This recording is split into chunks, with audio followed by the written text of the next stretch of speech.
Whether you've been married 6 months or 16 years, improving your marriage should be one of your goals no matter how long you've been together. Great marriages are the result of great effort. There's no getting around it. They can always be even better as well. Marriage is somewhat akin to a healthy diet. The healthier food you put into your body, the greater health rewards you reap. And if you fill up on junk food, you'll surely see the consequences of that diet take effect. A healthy diet can reverse many of the negative effects of unhealthy eating, but it can take a while. And many married couples wait until their marriage hits a crisis point to recognize that changes are needed. But there's no time like the present to start learning how to improve your marriage. And one of the best ways to start this is by remembering your date night and keeping it holy. And couples who keep a firm commitment to a regularly scheduled date night with their spouse, they have happier marriages than those who don't. And if you and your spouse don't have a regular date night, make scheduling one an immediate priority. And don't break it for any reason. When you keep a date with your spouse, you send the message that they're your number one priority. And this builds trust, affection, and emotional intimacy in your relationship. And a date night, it doesn't have to be a burden on the family finances. You can go for a hike, you can go for a drive or a walk in the park. You can just have coffee, you can share a picnic lunch. And these things are low in cost and they yield a high return for the relationship. Anytime you set aside time to spend with your spouse, it's valuable time spent on improving your marriage. And I like to recommend to couples to hold hands. Holding hands, it's something that's just a simple gesture, but an immediate step that can be taken to show your spouse connection, affection, and devotion.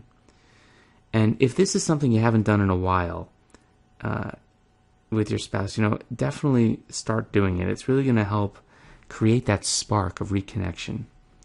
Holding hands is something that signifies being in love with your spouse, and too many times couples grow accustomed to just a peck on the cheek before leaving for work or leaving for the day as their only source of physical affection.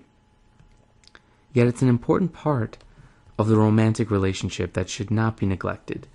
So make a conscious effort to hold hands and link arms or put an arm around your spouse and watch the quality of your marriage improve dramatically. Another recommendation for improving your marriage is trying to divide the chores more equally. And one of the most common conflicts in marriage is related to chore division or division of responsibility. So when it comes to responsibility, chores are really an opportunity to demonstrate love to your spouse.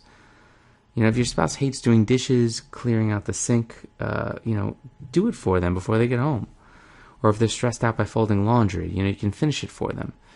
Just try to divide up the chores as evenly as you can so you each have the opportunity to sort of bless one another or do each other favors in this respect.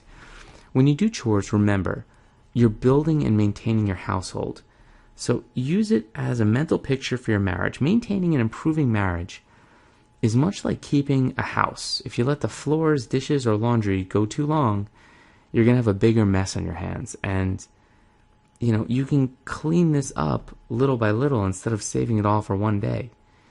You may even take health risks if you let it go for extended periods of time. I recommend that you apologize and accept apologies with grace. And this is really important for improving your marriage. If you need to say you're sorry, then do it. Many couples get caught up in the right fight, as I like to call it. And the truth is, most people are a little bit right and a little bit wrong during these times of conflict. Your marriage is best served by focusing on aspects you can agree on with your spouse rather than trying to hammer your point home. Apologies are demonstrations of vulnerability, which let your spouse know that you trust them enough to be vulnerable. And more importantly, apologies let your spouse know that you care more about their feelings than being right. And this doesn't mean that you have to apologize when you're truly in the right, but rather for your delivery of the message when it's less than loving. And apologies and their acceptances, these are vital to a healthy marriage. If you're the only one needing to make an apology, do so with genuine repentance. And if you're the one receiving an apology, accept your spouse with open arms, hug it out, and make your marriage more important than the fight. You should make a purpose decision to improve your marriage daily. And chances are, if you're listening to this or watching this video, you're trying to reconnect with your spouse on a deeper level. And if you're ready to start improving your marriage today, I highly recommend you watch my free video at mindyourmarriage.com to immediately receive valuable tips on how to start.